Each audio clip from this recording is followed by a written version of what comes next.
क्योंकि एक बार को आप सोचिए, आखिर उस बच्चे की गलती क्या होती है जो एक गरीब घर में पैदा होता है और उसको बेहतर शिक्षा से वंचित होना पड़ता है। शिक्षा के सामने एक पैसे की दीवार खड़ी है, जो जितनी ऊंची दीवार लांघ सकता है, जो जितना अधिक पैसा शिक्षा पे खर्च कर सकता है, वो उतनी बेहतर शिक्षा पा सकता है। लेकिन अगर एक देश एक है, लोकतांत्रिक देश है, तो शिक्षा भी सबको एक समान रूप से तो मिलनी ही चाहिए। आज परिस्थिति ये है कि एक तरफ तो प्राइवेट स्कूल हैं जो लूट के अड्डे बने हुए हैं, वहां पे आप एडमिशन कराने जाएंगे तो सिर्फ एडमिशन के नाम पे ही आपको 10,000 20,000 रुपए देना होगा। और कमीशन खोरी का ऐसा धंधा है कि कॉपी, किताब, टाई, बेल्ट, ड्रेस, जूता कहाँ से खरीदना है ये आप नहीं तय करेंगे वो प्राइवेट स्कूल वाले। यानी आम लोगों की मेहनत की आखिरी कौड़ी उनके जेब से वसूल लेना चाहते हैं। और दूसरी तरफ सरकारी स्कूलों में न तो पर्याप्त टीचर है, न पर्याप्त बिल्डिंगें। 2019 का ही ये पुराना आंकड़ा है कि हर 100 में से 52 स्कूलों में या तो एक टीचर है या 2 टीचर है, और उन्हीं टीचरों के ऊपर जिम्मेदारी थोप दी जाती है कि जनगणना करो, मतगणना करो, पशु गणना करो, तमाम काम करवाए जाते हैं। और 19 के बाद से तब से कितने टीचर रिटायर हुए होंगे, और 18 के बाद से कोई टीचर की वैकेंसी भी नहीं है। आप खुद भी सोच सकते हैं ये परिस्थिति और कितनी बिगड़ी हो।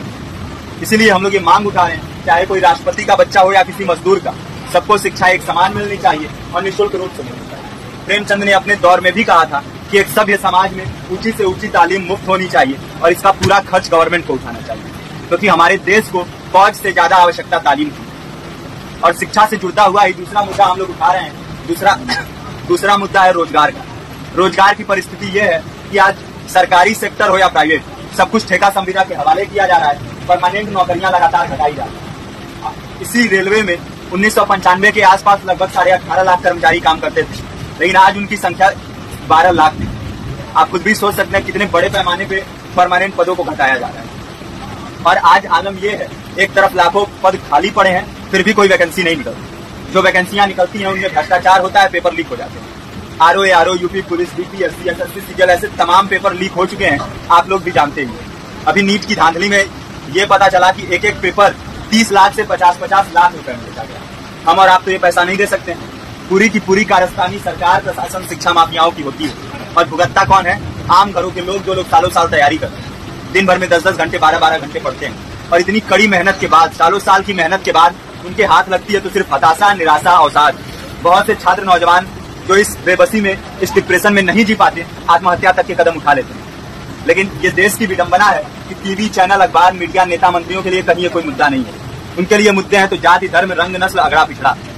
आज जब पूरी परिस्थिति इतनी भयावह है तो ये जरूरी है कि लोगों के बीच में जाया जाए, लोगों को संगठित किया जाए और एकजुट किया जाए। क्योंकि आज अगर अपने मुद्दों पर बोलेंगे नहीं तो कल को ये परिस्थिति और बिगड़ेगी। हो सकता है ले दे के अपनी जिंदगी तो हम लोग काट ले जाएं, लेकिन आने वाली पीढ़ियों को क्या भविष्य देके जाएंगे, ये भी सोचने वाली बात है। हमारे साथी ने आपको पर्चा दिया है, पर्चा आप तक पहुंच गया है। पर्चे में और भी बातें हैं, इसको पूरा विस्तार से पढ़िए। पर्चे में हमारा नंबर है, संपर्क कीजिए। फेसबुक का, इंस्टाग्राम का लिंक है, आप वहाँ पे जाएंगे तो आपको पता भी चलते रहेगा कि लगातार किन माध्यमों से हम इस अभियान को चला रहे हैं। नुक्कड़ नाटक, संगीत, शिक्षा सहायता मंडल, लाइब्रेरी, तमाम माध्यमों से इस अभियान को चला रहे हैं और कोशिश कर रहे हैं कि बड़े से बड़े पैमाने पर हर जगह पे लोगों को संगठित किया जाए और एकजुट किया जाए। आपके बीच भी आए हैं, आपका साथ और सहयोग दें।